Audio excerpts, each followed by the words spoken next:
Assalamualaikum warahmatullahi wabarakatuh. Kembali lagi bersama saya Sutarsih, salah satu mahasiswa di STAINU Pacitan, jurusan Manajemen Pendidikan Islam. Kali ini masih akan mempresentasikan tentang mata kuliah pengantar manajemen yang berjudul Fungsi Organizing atau Pengorganisasian. Untuk mencapai tujuan perusahaan ada 4 fungsi manajemen wajib dijalankan. Salah satunya adalah fungsi pengorganisasian. Selain fungsi planning atau perencanaan yang sudah saya bahas pada video sebelumnya, apa itu fungsi pengorganisasian? Fungsi pengorganisasian atau organizing dalam manajemen adalah proses mengatur tugas, wewenang dan tanggung jawab setiap individu dan manajemen menjadi satu kesatuan untuk mencapai tujuan yang telah direncanakan. Fungsi pengorganisasian bukan hanya mengatur orang, tapi semua sumber daya yang dimiliki, termasuk uang, mesin, waktu, dan semuanya tanpa terkecuali. Mengapa fungsi organizing ini perlu dilakukan? Sepenting apa perannya dan bagaimana fungsi pengorganisasian dilaksanakan, juga seperti apa prinsip-prinsipnya. Hal pertama untuk mengeksekusi perencanaan adalah fungsi pengorganisasian. Seberapa penting fungsi pengorganisasian? Lihat definisi manajemen pengorganisasian. Lihat definisi 4 fungsi manajemen. Intinya adalah mengatur. Organizing adalah tentang mengatur sumber daya, mengatur agar tepat, mengatur agar segala sesuatu berjalan dengan semestinya, sesuai yang direncanakan sebelumnya. Ada banyak orang dalam satu perusahaan, setiap orang berbeda-beda, hampir segala hal, semua hal seperti perilaku dan lain-lainnya. Sementara mereka harus bekerja sama dalam lingkup perusahaan tersebut. Sementara untuk mewujudkan keinginan perusahaan bersama, untuk itulah diperlakukan sesuatu yang mengaturnya. Yang ahli menjual biarlah menjadi marketing, yang ahli akuntansi biar menjadi bagian keuangan, dan yang ahli mesin biarlah menjadi teknisi. Untuk itu penting manajemen menjalankan fungsi organizing atau pengorganisasian. Dengan fungsi pengorganisasian, semua aktivitas menjadi mudah dijalankan. Semua sumber daya akan memberikan hasil yang maksimal. Semua diatur sedemikian rupa. Sumber daya apa yang harus digunakan? Mau dijadikan apa? Kapan harus digunakan? Di mana akan digunakan dan bagaimana cara menggunakannya? Siapa yang akan menggunakannya? Semuanya menjadi jelas. Agar dapat manfaatnya, fungsi pengorganisasian wajib dilakukan untuk perusahaan. Di antaranya, yang pertama, adanya pembagian tugas yang jelas. Yang kedua, manajer punya puncak, bisa mengkoordinasi semua kegiatan. Yang ketiga, pendelegasian wewenang dari manajemen puncak kepada manajemen pelaksana. Bagaimana proses fungsi pengorganisasian dijalankan? Nah, ada beberapa tahapan dalam menjalankan fungsi pengorganisasian. Tidak serta-merta langsung main tunjuk. Ada 5 proses fungsi pengorganisasian. Yang pertama, mengacu pada rencana dan tujuan yang disusun sebelumnya. Yang kedua, merinci tugas utama. Pada tahap ini, tugas utama setiap bagian manajemen ditentukan. Tugas yang diberikan pun berbeda-beda, sesuai definisi dengan bidangnya. Yang ketiga, membagikan tugas kepada individu. Intinya menetapkan struktur perusahaan supaya garisnya kewenangan masing-masing punya tanggung jawab.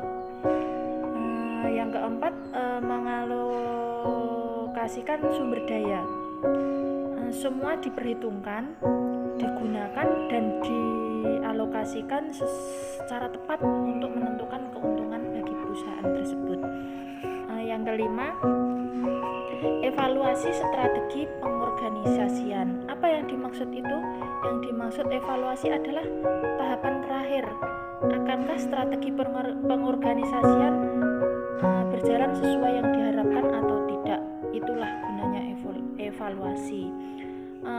Setiap personel harus memahami tujuan manajemen tanpa terkecuali agar dalam fungsi organizing itu sesuai dengan yang diinginkan. Dalam fungsi organizing perlu prinsip, setidaknya harus memenuhi 13 prinsip. 13 prinsip pengorganisasian, diantaranya yang pertama kekuasaan dan tanggung jawab. Yang kedua disiplin dalam segala hal. Yang ketiga keterpaduan arah. Setiap individu bekerja dengan tugasnya sendiri-sendiri sesuai dengan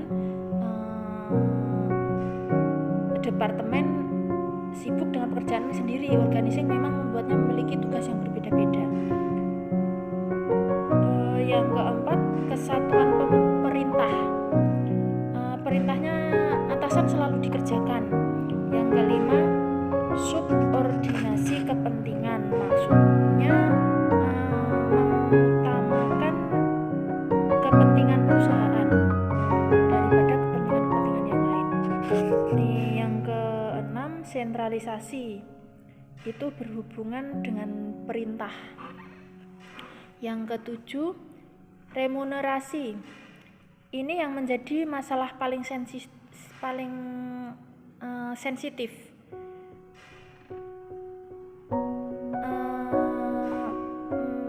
Mengapa menjadi masalah paling sensitif? Karena kompensasi yang diterima oleh karyawan harus sesuai dengan apa yang telah mereka kerjakan,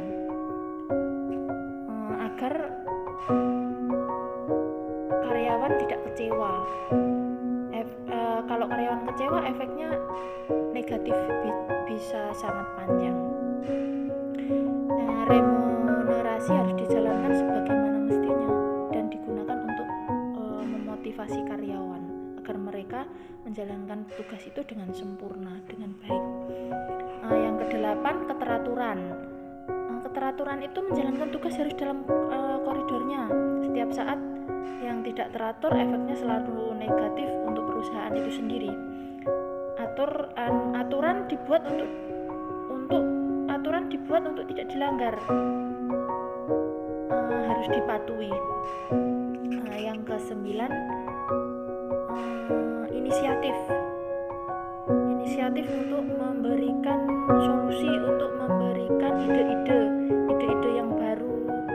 Entah itu diterima atau tidak, perusahaan harus menampungnya. Baru dipikirkan, dibahas dan ditentukan apakah idenya diterima atau tidak. Yang ke-10, rantai kekuasaan.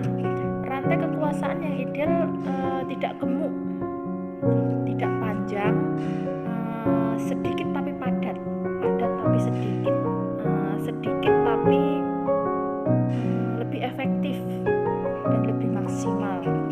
Yang ke-11, stabilitas hubungan kerja.